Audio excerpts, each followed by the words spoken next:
ஆமா. The most popular prayer இதுதான்.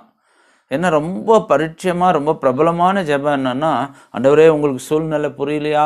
உங்களுக்கு சூழ்நிலை தெரியலையா? இங்க எவ்வளோ மோசமாயின்னுக்குது. ஒரு உதாரணத்துக்கு கொரோனாவுக்கே நம்ம ஜெபம் பண்றோம்னா, ஐயோ! ஆண்டவரே இங்க என்னென்ன நடந்துன்னுக்குது உங்களுக்கு தெரியாதா? எத்தனை உயிர் போயின்னு இருக்குது. எத்தனை பேர் செத்து கொண்டிருக்கிறாங்க. எத்தனை ஊழியக்காரர் செத்துட்டாங்க. எத்தனை விசுவாசி செத்துட்டாங்க.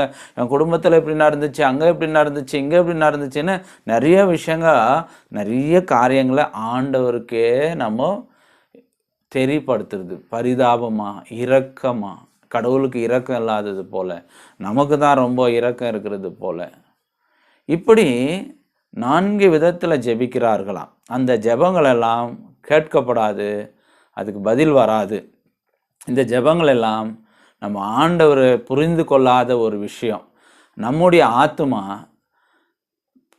ஆத்துமா உண்டாக்கின கர்த்தரிடத்தில்